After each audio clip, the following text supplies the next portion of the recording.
Hello, I'm astrologer coach Sonja Francis, and today we're going to be talking about the upcoming new moon, which will be exact in almost 10 degrees of Aquarius on January 29th at 7:36 a.m. New York time, and that's 12:36 p.m. London time.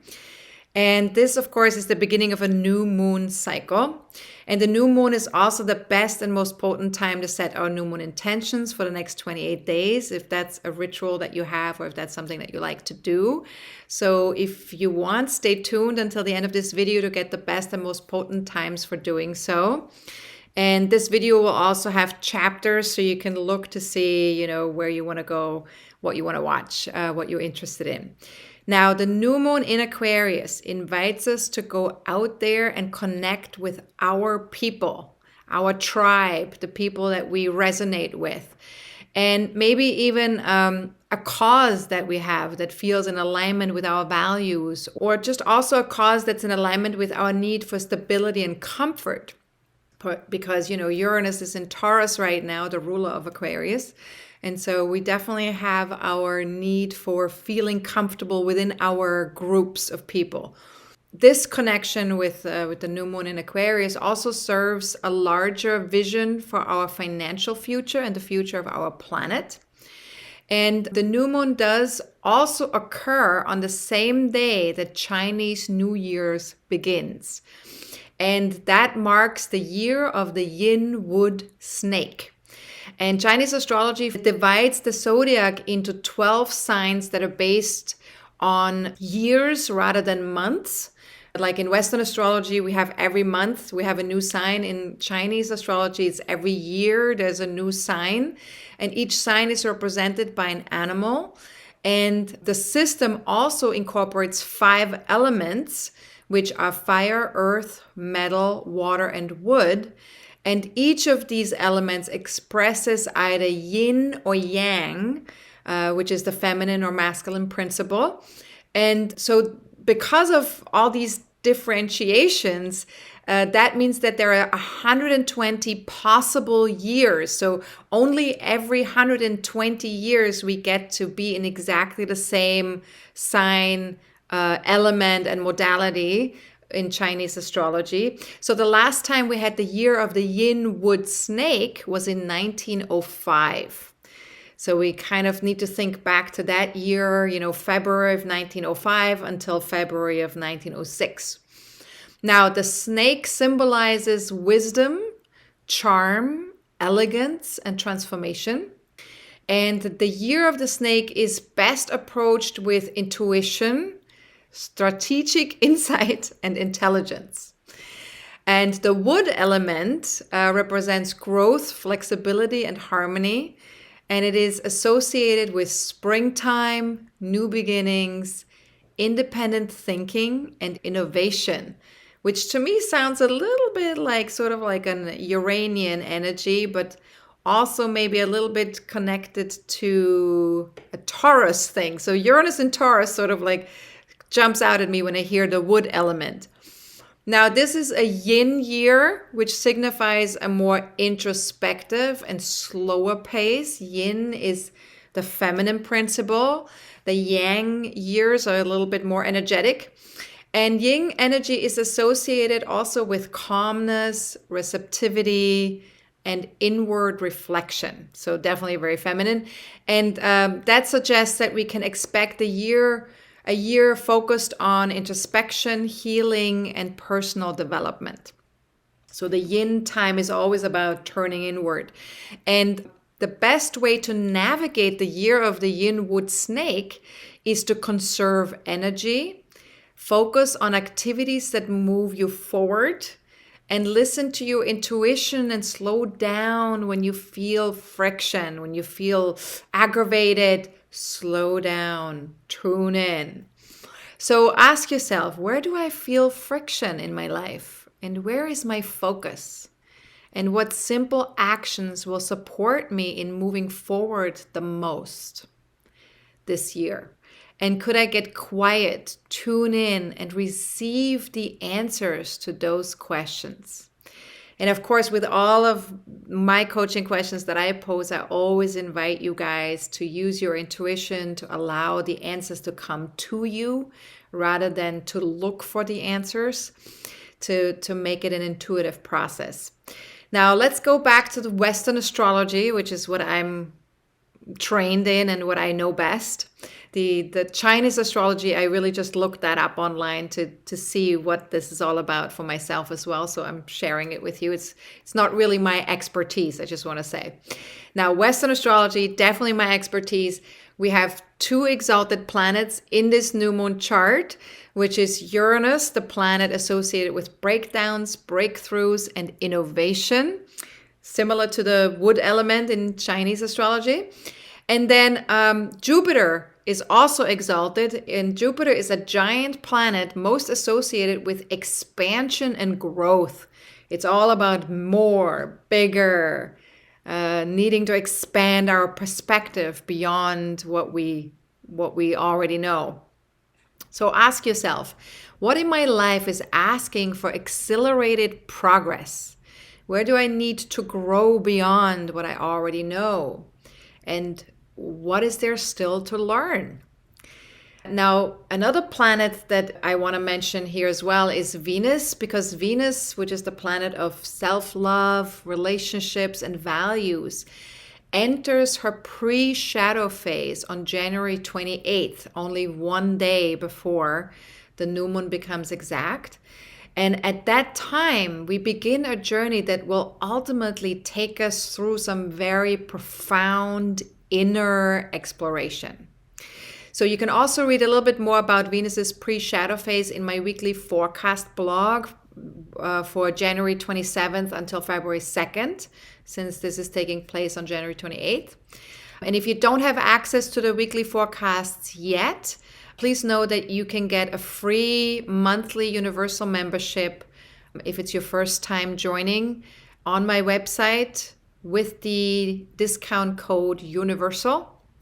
So you just have to add that to your cart and then just add the discount code so you can check out all the membership features that are available.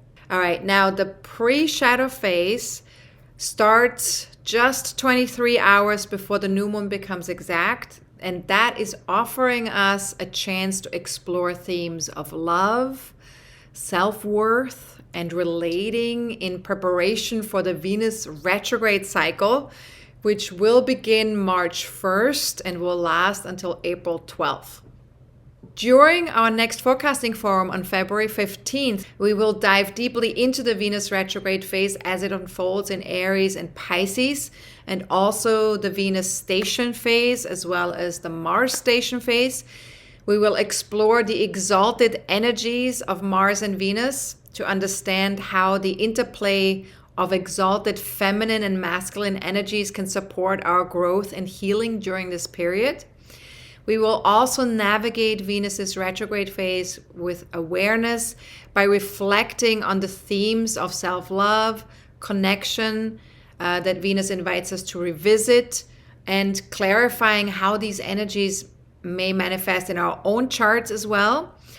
And as always, of course, we will create space for questions and sharing insights, providing an opportunity for real-time support with people on the webinar. Now, if you want more information or want to reserve yourself a spot for the webinar, click on the link below this video. Also, as a bonus, when you join our monthly forecasting forum, you will get access to my new AstrologerCoach community group.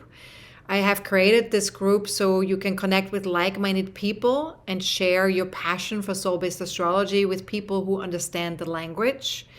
And if you are already a member of my online community, please check your emails, including your junk mail, please, because sometimes my emails land in people's junk mails. I don't know why, but that just happens.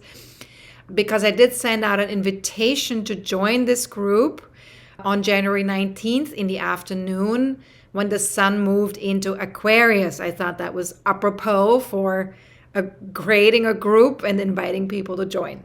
Now, there's also a second bonus associated with this forecasting forum. You will get a discount coupon for my very special webinar about the moon nodes in Pisces-Virgo, which will be live on February 25th.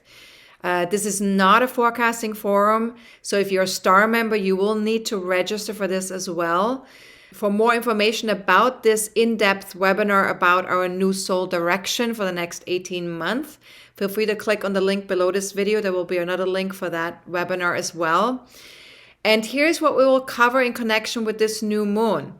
There's going to be a planetary lineup in Aquarius and Pisces, and that creates a clear focus on those two signs. And the Aquarian lineup includes Pluto, the energy of transformation and desire for empowerment. Mercury, the planet most associated with processing and distributing information, as well as also connected to communicating. And also the sun and moon, of course, which is the new moon, which represent our masculine and feminine energies, our yin and yang, our conscious and unconscious processes. Now, the new moon also makes a beautiful trine to an exalted Jupiter in Gemini, increasing our ability to communicate and connect with others, especially like-minded people. Then we have Uranus, the modern ruler of Aquarius, and Uranus is currently in Taurus and will come to a halt only 28 hours after the new moon becomes exact, ending its yearly 5 months retrograde phase. And it will also make a sextile to Venus in Pisces and Mars in Cancer, and a trine to the South Node in Virgo. So many, many beautiful harmonious aspects with other planets, which is beautiful since it's the ruler of the new moon. And then, of course, Saturn, which is the planet associated with building sustainable and realistic structures or habits.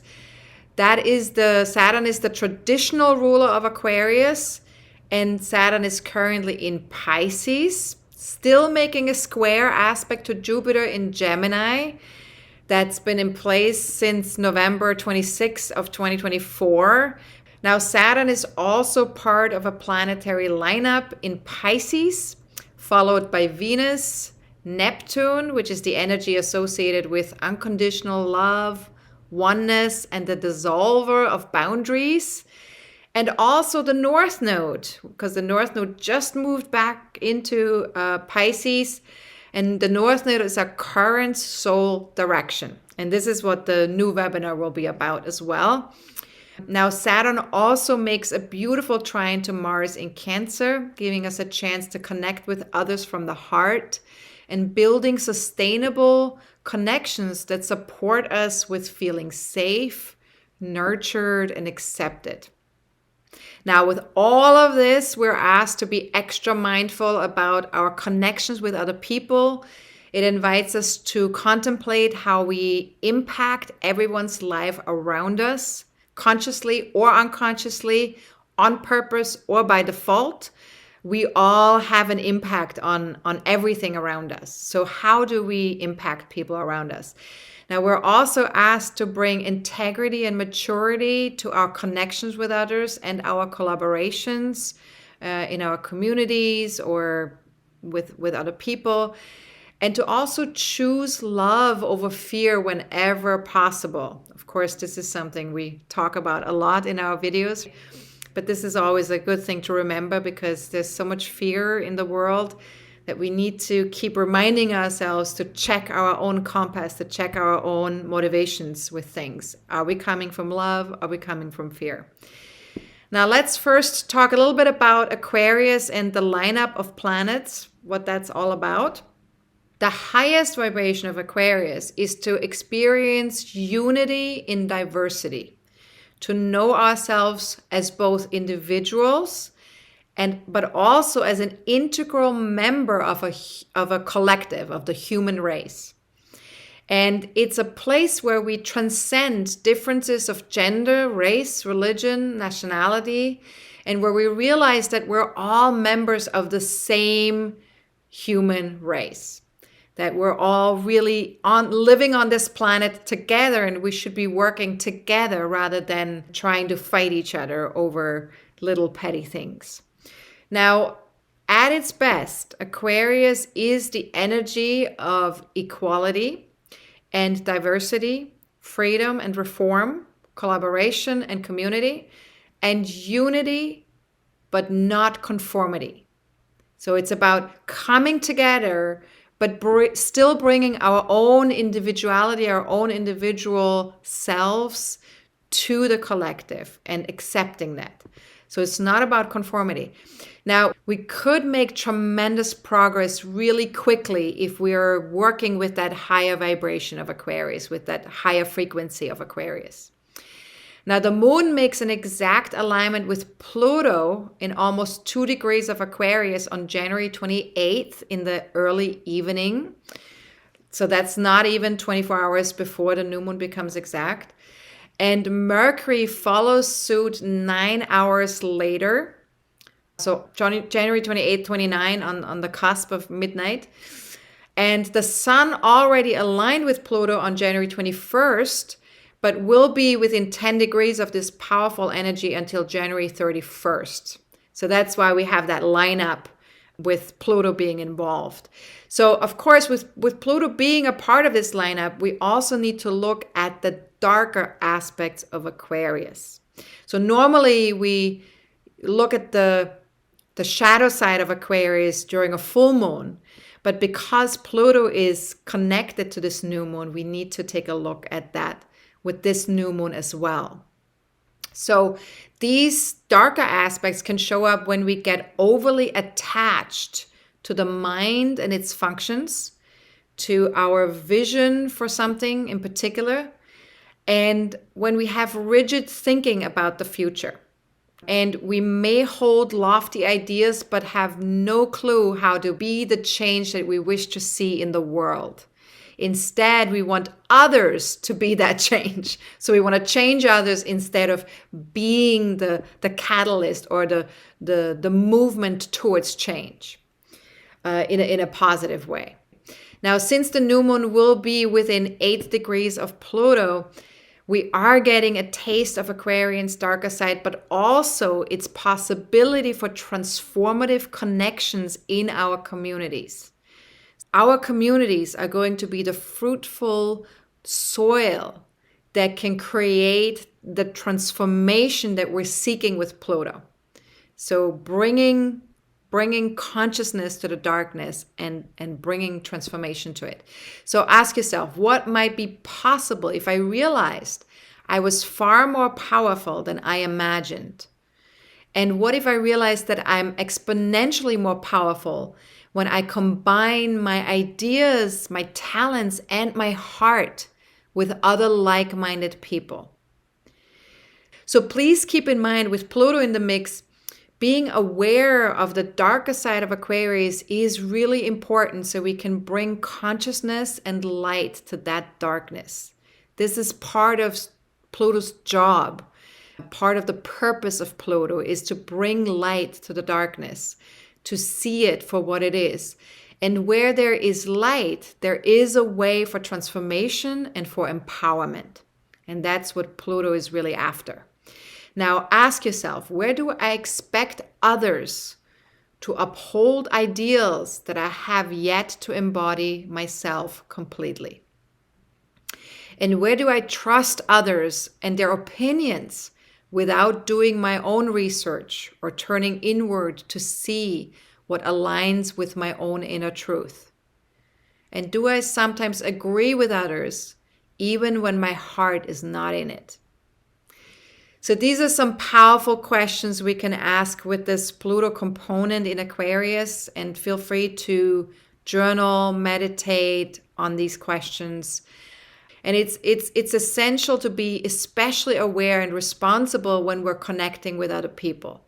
So as best as you can, get present and ask yourself, what am I creating when connecting with others?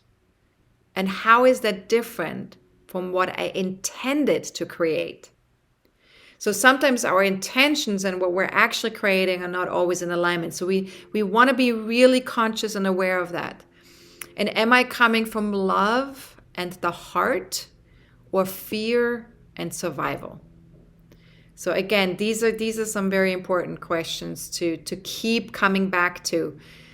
Now we also have Mercury very, very close to Pluto And with Mercury so close to Pluto, we have tremendous focus right now.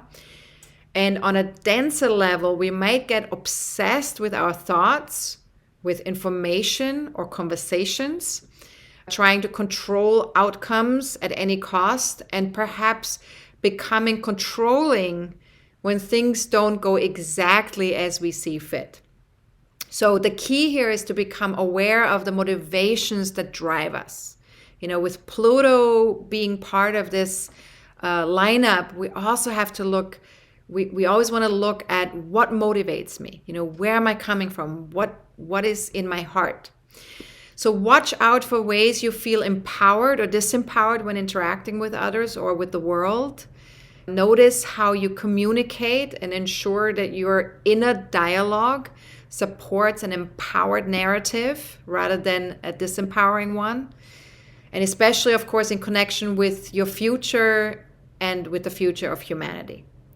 Check your inner dialogue, check your narrative, check where are you going with things. Because that is a choice. We can always choose.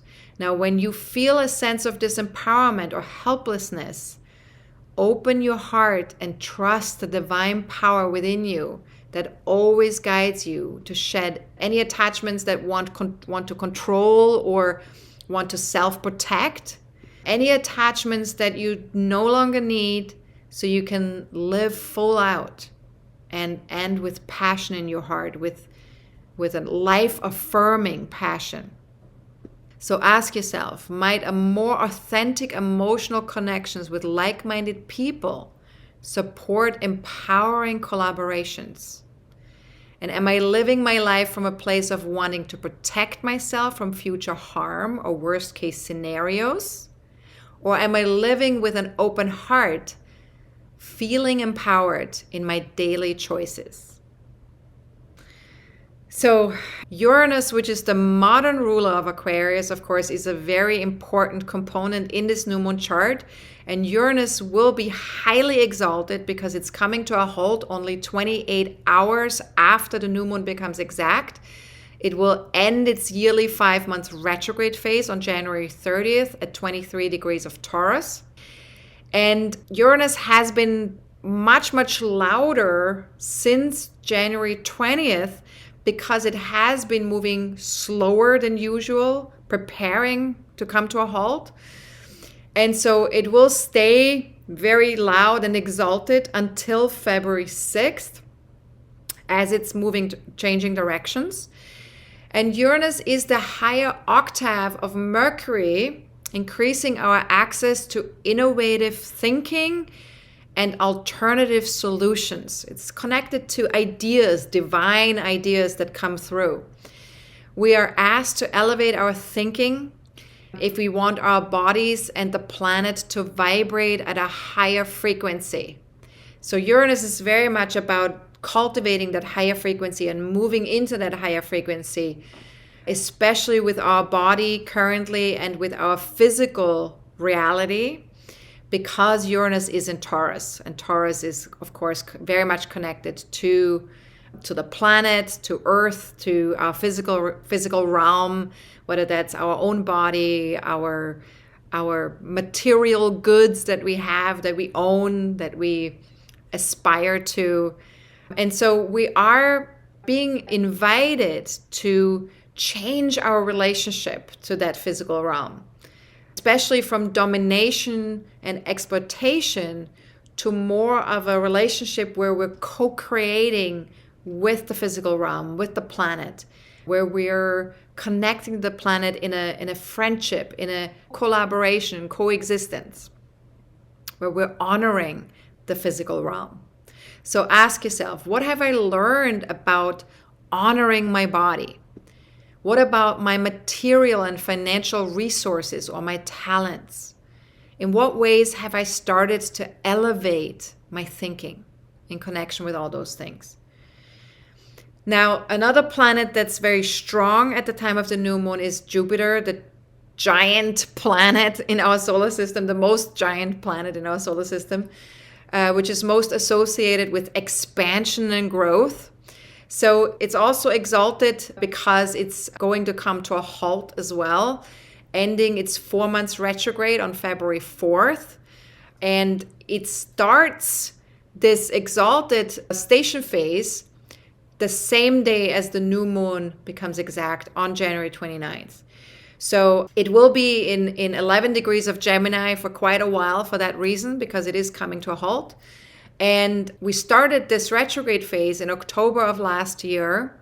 And so since that time, since October of last year, we have had the opportunity to really choose what we truly believe, which beliefs serve us and which don't. And we have been able to more easily let go of limiting beliefs and experience sort of like an expansion of our truth, of our new truth, inner truths. Now, with Jupiter exalted until February 11th, we are more aware of our social cultural conditioning. And we may feel either overly optimistic or not quite optimistic enough. So we might feel a little bit like things are not going well.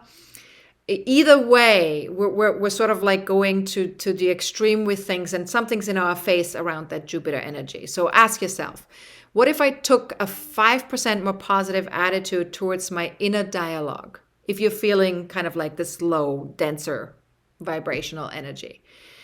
And what do I think about? And what don't I think about? And what might promote a new personal perspective around my own inner dialogue? Because remember, it's in Gemini, and Gemini very much has to do with our thinking, day-to-day thinking, inner dialogue, our communication, all that stuff. So how has information supported my understanding of life over the last 4 months? And what if I stayed curious and open-minded towards all the different bits of information coming my way? Now, to take a look at the other aspects of this new moon chart, please go to my New Moon in Aquarius article on my website at astrologercoach.com. You can get access to all of my coaching questions in writing there, so you can work with them over the next 4 weeks in your meditations, via journaling, or you can use them with your various communities or groups that you engage in. Please share my name and my website with people if you do use the questions in your own communities, so they know where they come from and who I am. And if you don't have access to the New Moon article yet, because you're not yet a member, again, remember you can get 1 month for free currently with the discount code UNIVERSAL. So you just need to go to my website, add the monthly Universal membership, and add that discount code at checkout, and you have access for a whole month. And that way you can check and see if this is a good fit for you, if this is an alignment. And if not, you can cancel anytime via your membership portal. You can do that yourself. You don't even have to reach out to me. Now, to sum it all up with this new moon reminds us that we are simultaneously on a unique path and integral to the collective journey. So we're doing our own thing, but we're bringing that to the collective, to our communities. Now, when we do not take responsibility for our role in the collective or in our own communities, when we do not honor our unique contribution to society, we get stuck in feeling alienated or unable to relate to others who are different, or we feel isolated ourselves. So just remember that you want to be bringing your own unique essence, your own unique heart to engaging with the collective, with other humans, with your own communities. Now, I would also say that an inner spiritual revolution is required to create a new paradigm, like a fundamental shift in perspective that we all need, from us versus them to connecting as a we. We are all in this together. We all live on the same planet. We are all human beings. Doesn't matter what country you come from, doesn't matter what religious background you have, what cultural background you have, what social standing you have in the world. You are a human being living on the same planet. And we need to do this by being really loving, accepting, and open-hearted. So this is really, that's the shift that needs to occur in that Aquarian paradigm. And the most profound change will not be political or scientific, but it will be spiritual. And this is also what this new moon is trying to communicate with that lineup in Aquarius and in Pisces, because Pisces is very much about our spiritual core, how we connect to our higher selves, how we connect to our inner knowing and our intuition. So the most profound change will not be political or scientific, but it will be spiritual, a shift into a heart-centered paradigm where we realize our inherent divinity, our equality, and our interconnectivity with all beings on this planet. So ask yourself, what if I allowed myself to be different and connected to others? What if I chose right here, right now, to contribute to humanity from a heart-centered and authentic place? And those of us who were born to be agents of change, and these are people who have strong Aquarius in their chart, strong Uranus in their chart, people who have a strong 11th house, which is the Aquarian house. Anybody who has that signature in their birth chart, you were born an agent of change.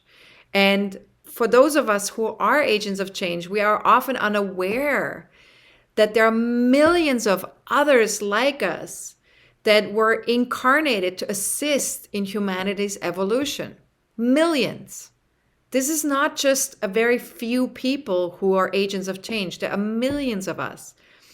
And it doesn't mean that you have to be famous to be an agent of change.